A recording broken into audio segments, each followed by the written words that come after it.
अमन दुश्मनों के खात्मे का मिशन। सिक्योरिटी फोर्सेस का बलूचिस्तान के जिला कल्लात में ऑपरेशन। फायरिंग के तबादले में 12 भारतीय स्पॉन्सर्ड दहशतगर्द हलाक। असलहा, गोला बारूद और धमाका खेज मवाद बरामद। ISPR के मुताबिक दहशतगर्द मुख्तलिफ तकरीबी सरगर्मियों में मुलव्वस है। कार्रवाई 6 दिसंबर को दहशतगर्दों की मौजूदगी की इत्तला पर की गई। सदर वजीर आजम की कामयाब ऑपरेशन पर फोर्सेस की पजीराई। कहा, दहशतगर्दी के मुकम्मल खात्मे के लिए पुरज़म है। वफाकी वज़ीर दाखिला मोहसिन नकवी का भी फोर्सेस को खराज तहसीन।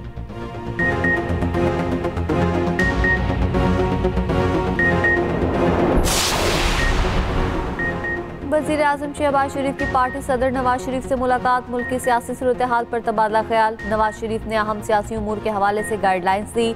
मुआशरे इशारिये बेहतर होने पर वज़ीर आज़म शहबाज शरीफ की तारीफ। दोनों रहनुमाओं की मुलाकात जाती उम्रा रायविंड में हुई।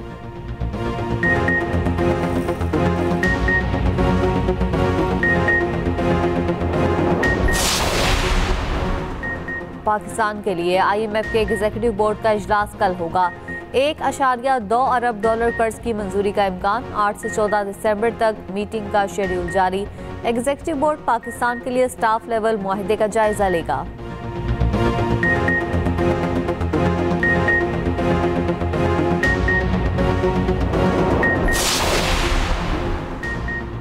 वज़ीर आला पंजाब मरीम नवाज का M2 Ravi toll plaza river training works का दौरा। हुकाम के रिवर ट्रेनिंग वर्क्स प्रोजेक्ट पर तफसीली ब्रीफिंग।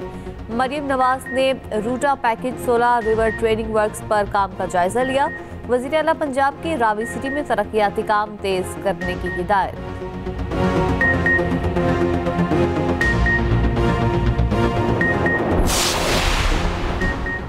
एबटाबाद में DHQ अस्पताल की लेडी डॉक्टर अगवा। डॉक्टर वर्दा के वालिद की रिपोर्ट पर पुलिस का एक्शन। खातून की करीबी सहेली और उसका खावंद ज़ेर हिरासत। डॉक्टर ने सोना अपनी सहेली के पास इमानत रखा था।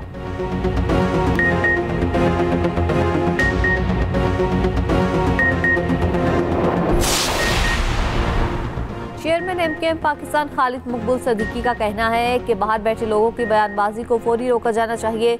मुस्तफ़ा कमाल ने कहा, PTI क़यादत फौज की किरदार कशी कर रही है। फारूक सत्तार ने कहा, बानी PTI के लिए मुल्की आईन व कानून कोई अहमियत नहीं रखता।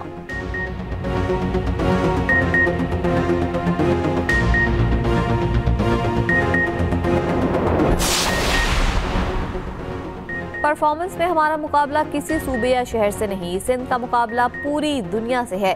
सीनियर वजीर सिंध शर्जील मेमन का टंडवाला यार्ड में खुली कचहरी से खिताब। कहा, सैलाब मुतासरीन के लिए नए घरों की तामीर दुनिया की तारीख का सबसे बड़ा मंसूबा है। टंडवाला यार्ड से हैदराबाद तक पीपल्स बस सर्विस शुरू करने का ऐलान।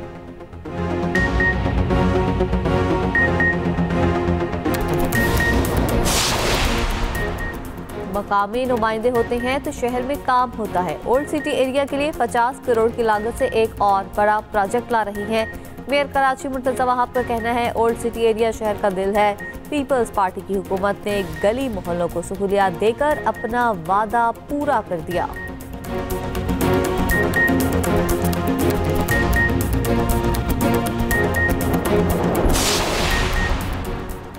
सिंध सकाफत का दिन आज मनाया जा रहा है। सदर मुमलिकत आसिफ जरदारी ने अपने पैगाम में कहा, सिंध की सकाफत बर्दाश्त, अमन और कौमी यकजहती की अलामत है।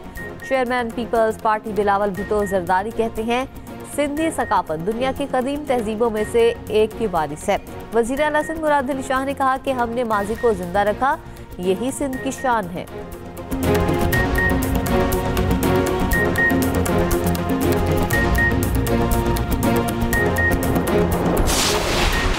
कौन, ये क्या सोच है, कहाँ बैठ के कौन सी फ्रस्ट्रेशन है तुम्हारे अंदर, कहाँ से तुमने ये इल्म हासिल कर लिया, किसकी तुम जुबान बोल रहे हो, तुम क्या पैगाम देना चाह रहे हो इस मुल्क को, तुम समझते क्या हो अपने आप को।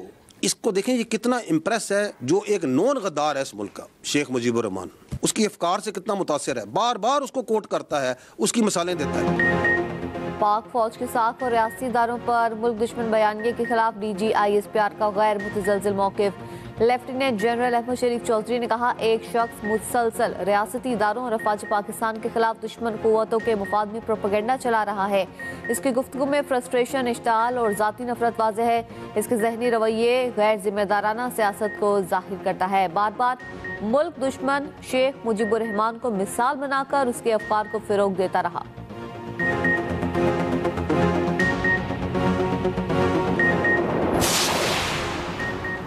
इलेक्शन कमीशन का बैरिस्टर गौहर को चेयरमैन पीटीआई तस्लीम करने से इनकार। बैरिस्टर गौहर के खत के जवाब में इलेक्शन कमीशन ने कहा आपने आज़ाद सरेंडर की, पीटीआई में शमूलियत की दरख्वास्त की।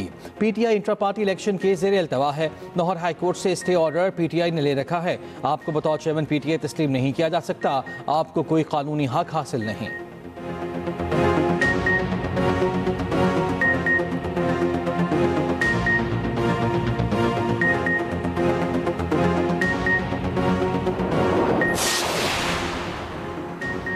परफॉर्मेंस में हमारा मुकाबला किसी सूबे या शहर से नहीं, सिंध का मुकाबला पूरी दुनिया से है। सीनियर वजीर सिंध शर्जील मेमन का टंडवालायात में खुली कचहरी से खिताब, कहा दुनिया का सबसे महंगा इलाज सिंध हुकूमत मुफ्त कर रही है।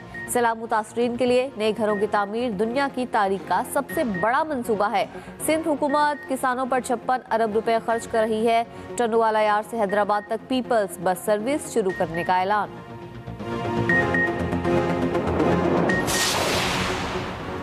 रेकोडिक मंसूबे के लिए $3.5 अरब सरमायाकारी का इंतजाम हो चुका है। इस्लामाबाद में तुर्किश पेट्रोलियम अपना दफ्तर खोल रही है। मंसूबे से रोजगार के मौके पैदा होंगे। वज़ीर ममलकत अली परवेज़ मलिक की न्यूज़ कॉन्फ्रेंस, कहा चीफ ऑफ डिफेंस फोर्सेस के नोटिफिकेशन के बाद तमाम क़यास सराइयाँ दम तोड़ गईं। फौज में तंजीम साजी का मकसद तीनों फोर्सेस के दरमियान राब्ता मज़ीद बेहतर बनाना है।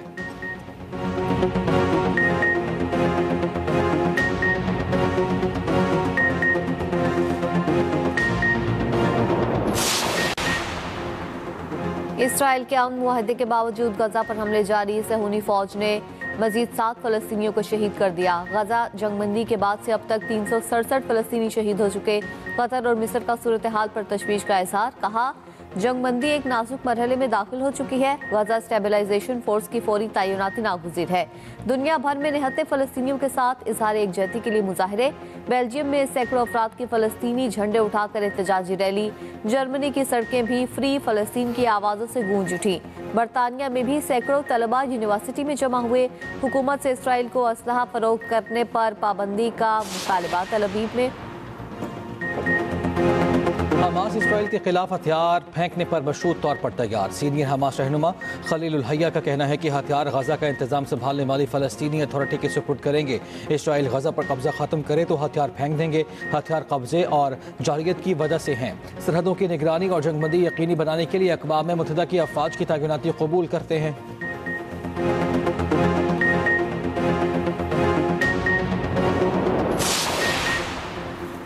खिते के साथ मौसर राबते और शमूलियत के बगैर अमन मुमकिन नहीं। अमरीकी दरख्वास्त पर कतर ने हमास से बातचीत शुरू कर दी।